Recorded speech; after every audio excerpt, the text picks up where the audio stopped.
Reporting for the Intermountain Christian News, I'm Dr. Matthew Anthony Harper here in the James Brady Press Room of the White House. I'm very thankful to be back here in the James Brady Press Room of the White House after a brief time away in Israel, meeting with Israel leaders, the U.S. ambassador to Israel, and so much more. And dealing with veteran issues, very important veteran issues. But I'm here to do a special report about what has transpired since my last time here in the James Brady Press Room of the White House, and that being the very upsetting, the very horrifying event to talk about with the assassination of Charlie Kirk on September 10th, 2025, at Utah Valley University in Utah. Very troubling what happened. The assassin still has not faced major judgment on that, has not been experiencing any major punishment for that. He is in jail still for that serious, horrific crime. So I extend, and our Christian audience and other audience, Jewish audience, deep sorrow to Charlie Kirk's wife, and our love and support for her and her children and her family, in the great loss of Charlie.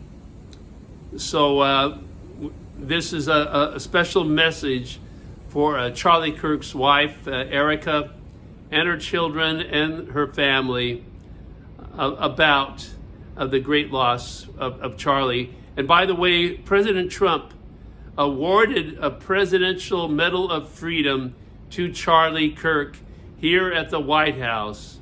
And I've had a special video that I have done about expressing my sorrow and appreciation for Erica Kirk, the Turning Point Foundation. And I had an interview with one of the event organizers honoring Charlie Kirk on his birthday, October 14th. President Trump, at his honoring Charlie Kirk here at the White House, made every October 14th the National Day of Remembrance for honoring Charlie Kirk. For more information about Charlie Kirk and his legacy, about his life, check out the website tpusa.com. That's for the Turning Point USA, tpusa.com.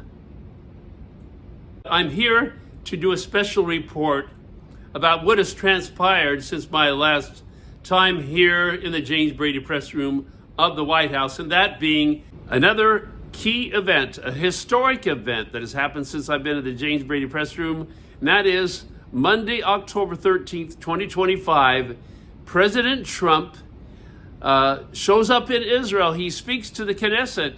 He's welcomed as a hero, and he declares the Gaza war is over. President Trump, and with other nations, secured the release of 20 alive hostages and more of the deceased hostages to be released. Not all of them quite yet. The key factor about Hamas surrender is in question. A lot of pressure from Qatar and Egypt and other nations on Hamas to give it up. So that's what a lot of people are waiting for. A lot of anxiety about that matter. But President Trump, welcomed as a hero in Israel for his historic Middle East peace agreement.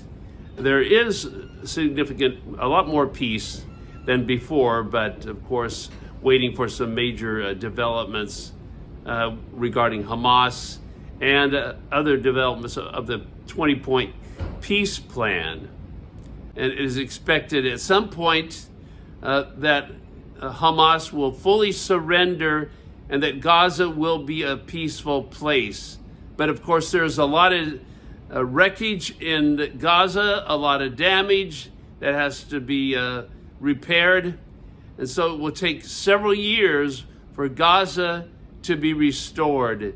And this can only happen, along with as mentioned in the 20-point peace plan, with the help of other nations, key nations, Qatar, Egypt, and so many others. So this is such a historic event, such a big day for Israel. Of course, this is a developing story about what's going to be happening for Israel and the Middle East regarding President Trump's Middle East peace plan. And for a lot of evangelical Christians, they believe that only Jesus Christ of Nazareth can bring peace to the Middle East, but most importantly, to the entire world. Another development regarding the issue of Qatar. Qatar pilots that, according to the Secretary of War, Pete Hegseth, have been permitted to have training on the Mountain Home, Idaho Air Force Base. Now, this is upsetting at least 60% of Idahoans.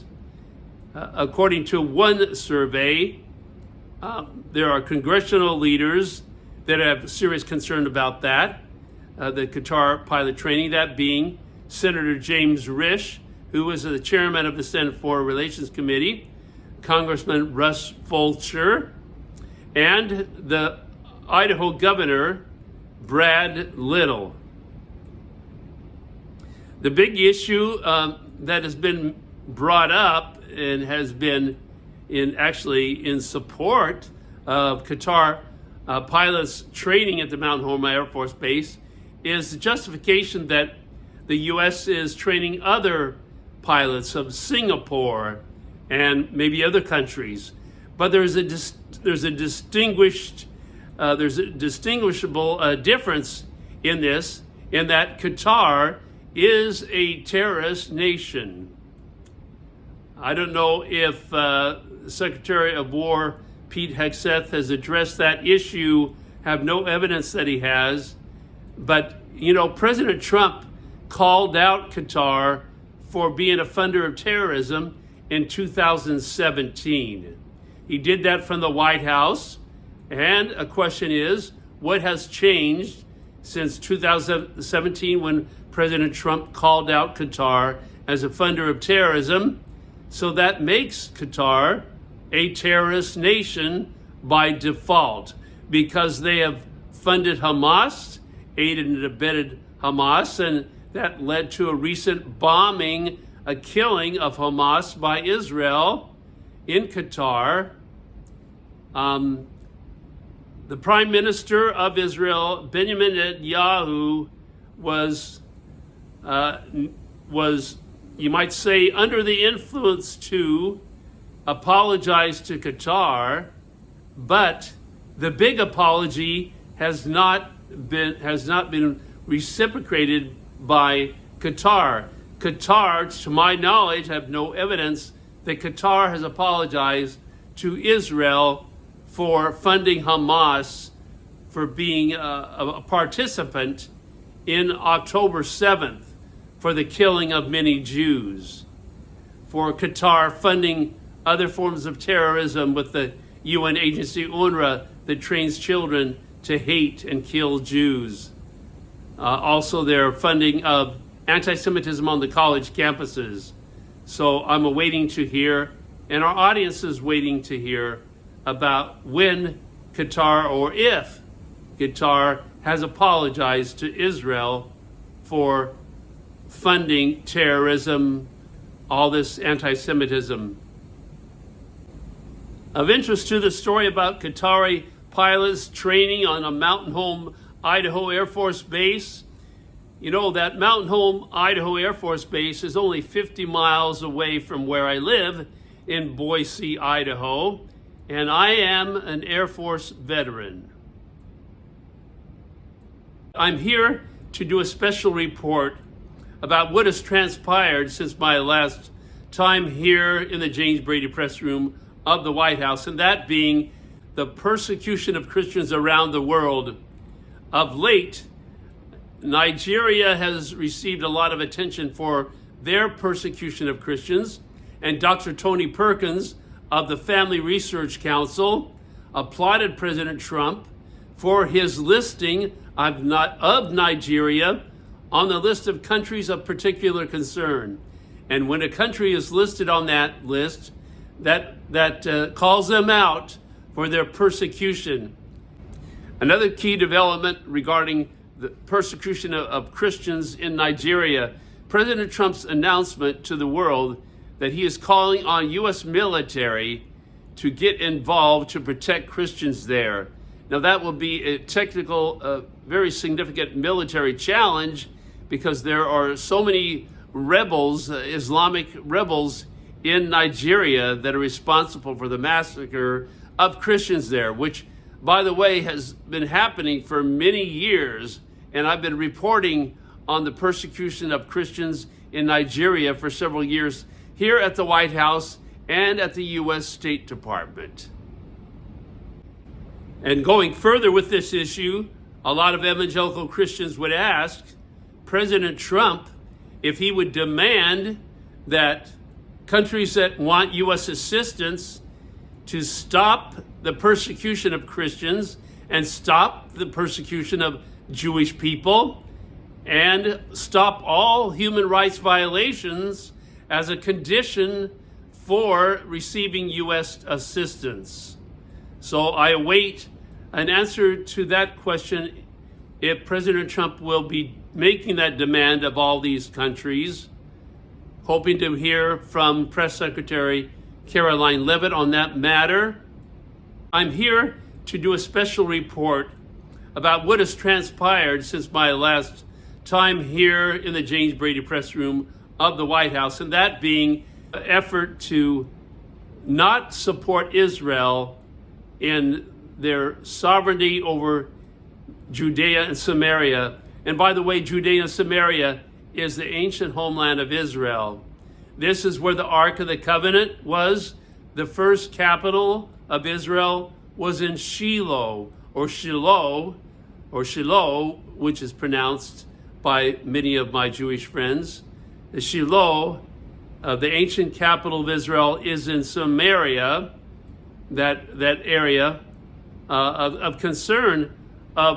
There's a call out by evangelical leaders in a letter to President Trump.